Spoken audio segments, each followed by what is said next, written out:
Halo teman-teman semua, pada video kali ini kita akan mewawancarai salah satu pengusaha di Tasikmalaya, yaitu Gamura Production yang bertempat di Sambong, Tasikmalaya. Yuk simak videonya.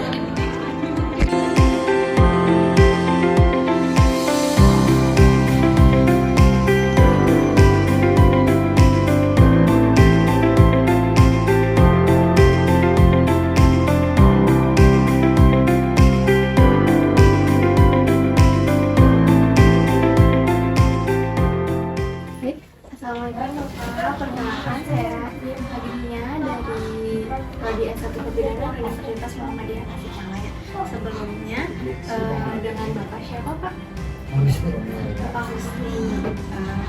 Baik, di sini kira-kira sejak kapan sih Bapak membangun produksi seperti ini?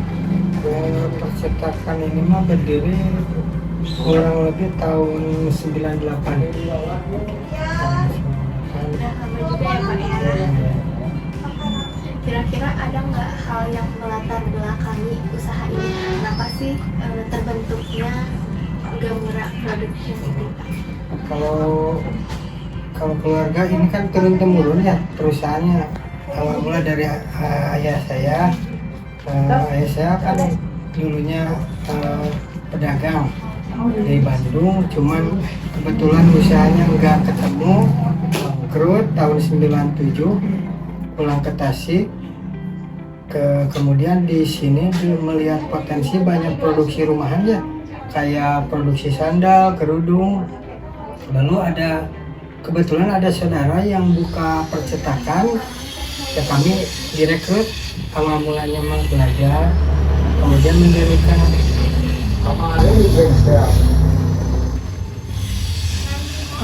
kalau boleh tahu produk apa aja ya yang dijual di Gamura ini? Produk apa? Kalau percetakan mah luas neng ya. Kalau mau masuk kantoran bisa, mau kayak undangan kaos kan bisa. Kira-kira target Gamura Production ini bagaimana ya Pak? Maksud saya targetnya tuh untuk siapa ini? Oh, pangsa pasar. Iya. Kalau di sini mah di target utama teh yang produksi rumahan kayak bordir, terus sandal, tradisional. Kan kalau perusahaan rumahan mah skalanya gini, tiap hari kan produksi gitunya. Jadi habis bikin lagi. Beda kayak bikin surat undangan kan paling seumur sekali bikinnya. Kalau produksi rumahan kan itu minimal lah sebulan sekali bikin gitu. Bapak, apakah ada karyawan gitu yang membantu usaha ini Bapak sendiri? Dulu mah waktu ada orang tua mah ada sampai 3 orang karyawan. Tapi kalau sekarang mah karena ya semuanya juga udah punya langganan masing-masing ya. Jadi silih bantu aja gitu, saling bantu. Misalkan yang cewek punya punya order agak banyak, dibantu sama adik-adiknya. Jadi silih bantu gitu. Biasanya cara promosi yang paling sering digunakan apa? Misalnya lewat media sosial atau mulut ke mulut? Kalau dulu mah biasanya cuma dari mulut ke mulut ya. Kalau nggak dari mulut ke mulut ya mungkin face to face ya dengan cara ngorder. Kalau sekarang mah harus dibantu dengan media sosial. Karena sekarang kan musimnya media sosial. Jadi mau nggak mau harus mengikuti pola zaman, yaitu terjun dari media sosial. Tapi dari mulut ke mulut juga di ini gitu dilakuin. Cara Bapak untuk menjaga kualitas produk Bapak agar pelanggan itu puas gitu? Puas. Kalau untuk percetakan mah kunci utama tepat waktu, terus kerapihan. Ya kalau harga mah sih itulah apa tuh menyesuaikan. Ya. Yang utama waktu tepat, pengerjaan tepat, terus ini kerapihan pengerjaan.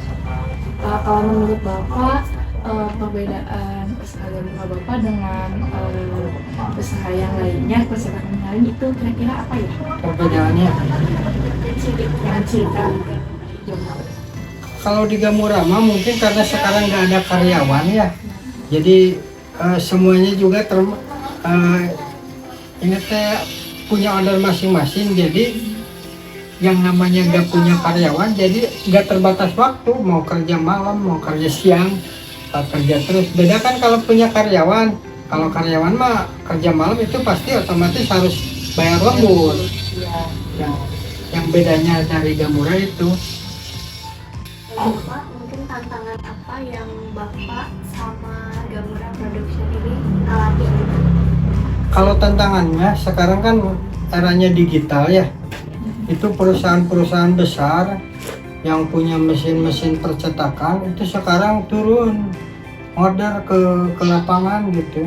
Jadi percetakan kayak kita mah yang manual gitunya semakin tersisih. Order tuh banyak, dulu mah kan kayak bikin spanduk bisa pakai tangan ya, kalau sekarang mah udah ada by banner kan itu pakai mesin. Jadi tantangannya mah itu aja gitu, ke teknologi gitu. Kalau cara Bapak menangani tantangan ini bagaimana? Menangani ya ikuti zaman gitu. Mau nggak mau mengikuti pola zaman, kayak banner kan ya mau nggak mau sekarang mah, walaupun harga misalkan di alas gitu ya dibatasi. Dalam menjalankan usaha Gamura, bagaimana Bapak menerapkan sikap jujur kepada pelanggan? Sikap jujur ke pelanggan itu kalau misalkan pengerjaan sulit sehingga hasil kurang maksimal, itu harus diutarakan ke konsumen, karena kepuasan konsumen adalah kepuasan untuk kami sebagai pelaku usaha percetakan. Kalau misalkan pekerjaannya sulit terus hasilnya jelek kita tutupi, nah itu akan kembali lagi kepada kita, akan mencederai gitu hasil kepercayaan konsumen. Makanya keterus terangan kepada konsumen itu harus diutarakan gitu. Bagaimana cara Bapak mengambil keputusan saat usaha Gamura ini, misalnya lagi ada masalah tersebut? Solusi ya kalau kayak misalkan orderan lagi sepi ya mau gak mau kita harus lebih gencar promosi, baik itu lewat media sosial ataupun terjun misalkan cari order gitu kalau lagi sepi gitu, diantaranya gitu untuk mengatasi kekurangan order. Gak ada order misalkan ya mau gak mau harus lebih gencar promosi di medsos.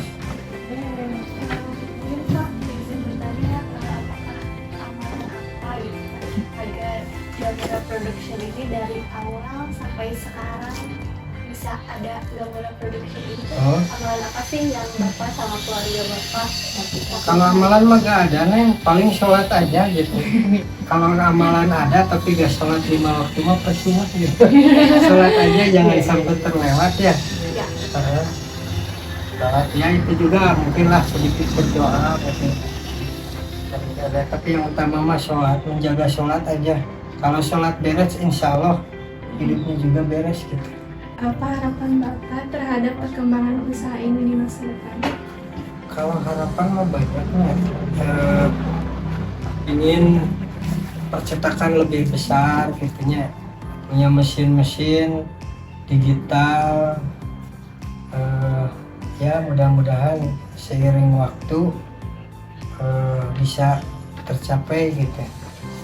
Harapannya mah ingin lebih besar, ingin banyak order misalnya, order yang sesuai dengan kemampuan dan punya mesin-mesin percetakan di rumah, mesin potong kayak gitu, jadi lebih mempermudah pekerjaan gitu.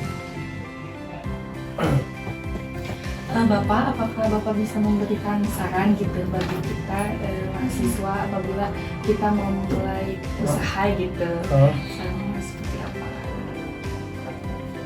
Kalau mahasiswa mah sekarang kan ya banyak gitu Neng ya, bukan hanya mahasiswa tapi ya termasuk kayaknya mahasiswa.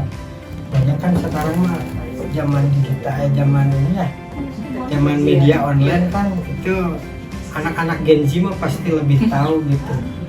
Ya dimulai aja dari kecil-kecilan kayak jualan online gitu. Itu siapa tahu gitu dari iseng-iseng awalnya ya lama-lama jadi mata pencarian sampingan. Tapi yang lebih utama mah selesai dulu kuliah, baru kalau usaha mah itu bonus lah. Yang lebih utama itu cari dulu ilmu lah, sebab dengan ilmu insya Allah hidup jadi mudah gitu nih.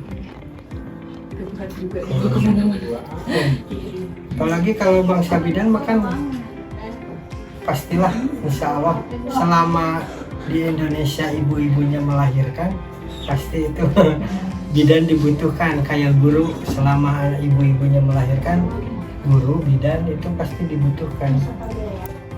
Gini nih, kalau percetakan mah termasuk perusahaan yang tidak membutuhkan banyak modal. Kayak gini, misalkan kita lagi sepi gak punya uang misalkan, terus ada order masuk, misalkan Neng mau bikin surat undangan sama kita, nah, kita gak punya uang, karena Neng mau order otomatis kita minta DP. Jadi ada DP 50% juga, kita udah jalan, udah bisa kemilih. Tapi ya bagusnya mah punya modal gitu. Tapi kan yang namanya kita memanual, banyakin dengan tenaga, kurangin mesin, itu ya terlalu banyak modal sih kalau percetakan. Tapi ya kalau kayak order banyak gini mah kita juga membutuhkan modal gitu. Kayak Jiplok kan itu kemarin 30.000, plastik OPP buat kerudung 100.000 buat online, itu perlu modal gitu. Ya kalau lagi sepi, kalau kebetulan gak punya uang, misalkan ada order masuk ya dipinta DP, jadi bisa jalan lagi gitu. Tidak terlalu fokus modal gitu kalau percetakan. Kalau omsetnya itu per bulan bisa diceritakan ya. Ini kalau omset mah kalau dulu mah setahun ke belakang mah satu order itu dari plastik OPP itu sampai 1 bulan minimal 200.000 pieces satu order, sampai pernah 400.000 pieces 1 bulan. Kalau tahun kemarin, kalau tahun sekarang mah karena diganti ininya apanya tuh produknya sama Jiplok zipper. Sekarang mau sepi nih, paling ya ada 30.000 pieces, tapi gak tentu gitu. Kalau sekarang mah kadang ada, kadang sepi gitu. Ada apa?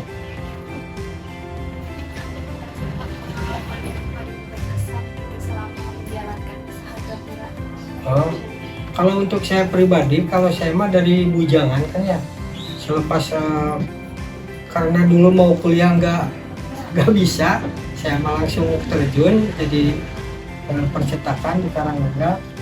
Pengalaman yang berkesan mah ketika kita belum berkeluarga tapi sudah punya penghasilan sendiri, jadi bebas gitu, tanpa membebani orang tua. Kita udah punya uang sendiri, mau beli misalkan motor, mau main kemana bisa gitu.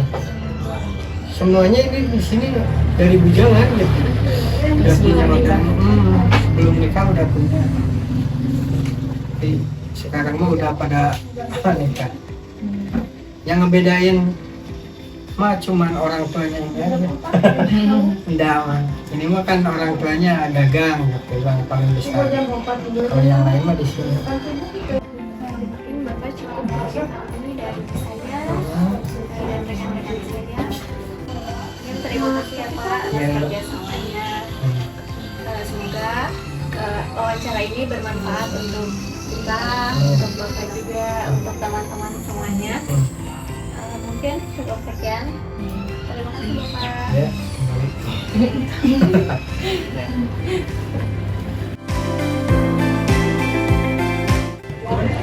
Baik teman-teman, cukup sekian wawancara yang dapat kami sampaikan. Kurang lebihnya mohon maaf bila ada kesalahan. Semoga wawancara ini bisa bermanfaat bagi kita semua, khususnya bagi kami dan Bapak. Terima kasih.